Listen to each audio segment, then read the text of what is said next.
video team is at Reclaim Means Business 2025, where business meets burlesque. Hello and welcome to Reclaim Means Business 2025. We're here in the studio with Nikki. Hello Nikki, welcome. Hi. No need to be nervous. You're like, hi, what have you got me into? All consensual, we are very much consensual here. So Nikki, tell us what you do. I teach white people how to be less racist, how to move from the static state of I'm not racist to the proactive allyship of deconstructing and race and speaking up within our communities, because all the time we're silent as white people in our homes, in our workplaces, in our communities. We're not actually neutral. Like a lot of white people think, oh, if I don't say anything, I'm neutral. That is complicity. We're complicit in the system of white supremacy that is destroying our society. It's destroying planet Earth. And ultimately, we need to end capitalism to end racism. So that has to be us. We have to dismantle that, because we are the people that are maintaining that system. And to expect people from global majority backgrounds to end racism is like expecting a child that's being abused to teach her abuser not to abuse her. Yeah. So it has to be us.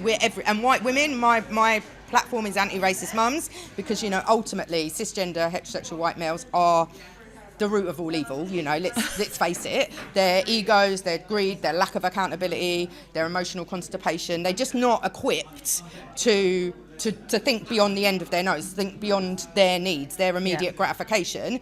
And women are everywhere now, the feminist movement put us everywhere. We're in workplaces, we're in communities, and we birth those boys, those men that become the emotionally constipated men that are starting wars and destroying humanity. So we have to change. We have to raise inclusive, anti-racist children, and we have to be disrupting the narrative, whether it's at the school gates, whether it's in our workplaces, whether you're watching a young black man being illegally stopped and searched for no reason, film it, report that officer, because also the police are the biggest criminal gang in this country. And we need to defund the police, we need to change all the structures, and we need to disrupt, and we need to be proactive allies. So what got you into this? So I have been a pain in the arse all my life. I haven't, there's no ifs, buts or maybes about it. I grew up in a village where, as a child, all the problems in the village were blamed on the pickers, the migrants that came and picked the fruit. Okay. So as a teenager, I was like, let's go meet them. Let me hang out with these horrible people and find out why they're so bad. So I spent my summers, no safeguarding then as a teenager, wandering over a farm, early 90s. And then I learnt about the UN Convention on the Right of the Child. So at 14, nearly 15, September 1997, I started working with an MP called Andrew Rowe. He mentioned that he was going to set up a UK Youth Parliament. I was like, well, you better involve young people from the start. And he went, well, hold me accountable. So every month on a Wednesday, I'd go up to the House of Commons from 1997 to 2001 to argue with the politicians that we needed a UK Youth Parliament. Wow. And we did. We created it. In 2001, we held our first annual sit-in, it was called, at the Cumberland Hotel in Marble Arch, where the campaign for the Votes for 16 started, which this year the Zionist Keir Starmer decided to grant Votes for 16. So that long campaign in 2029, 16-year-olds will be able to vote. And then on that journey, I went to Australia after leaving. I worked for the UK Youth Parliament for a bit after I left uni, and then I went to Australia to find myself and work out who I was.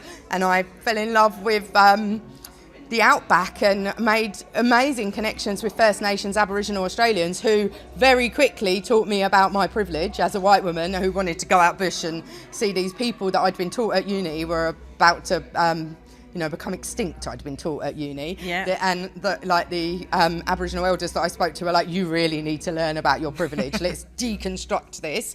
And then I came back, and I've been a youth worker ever since. Coming back, I set up a youth mental health service. And I've worked with I ran a young carers service, worked with kids in care.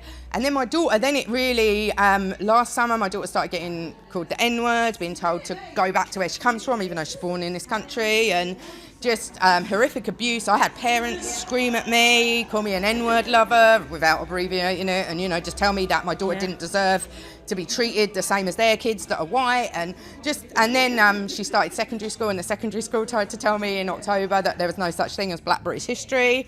So I was like, you know what?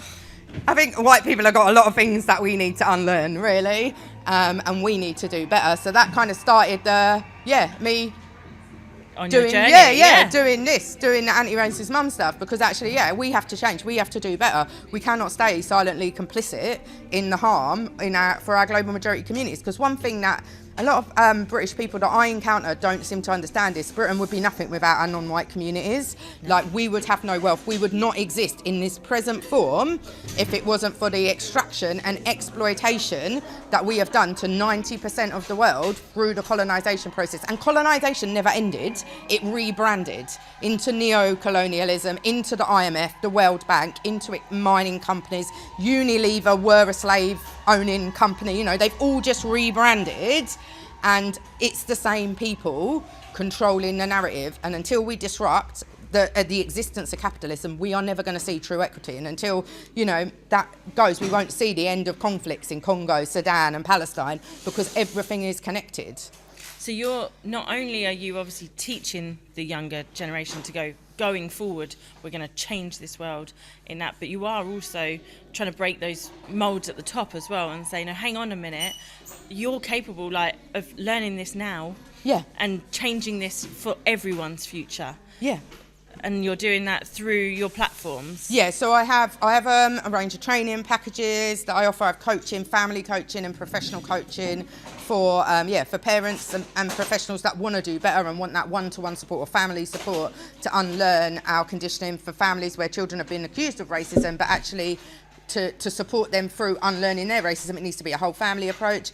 I'm about to launch a course for adults and for young people, 2 separate courses on how to understand how decisions are made in this country and voting, like just how to read a manifesto, how to understand how local government works, how the Lords and the Commons works, how lobbying and think tanks and things influence and corporates influence our puppet government. And that's quite interesting, isn't it? Because we're not actually taught that at school. No, so we're expected to vote and we're expected to do all these things, but actually, I've never learned how to listen and understand what's being put in front of me, and all I have to get is personality. This person's not going to do that for you, and this person's not going to do that for you. None of them tell you what they're going to do for you, and how you make change to those processes. Yeah.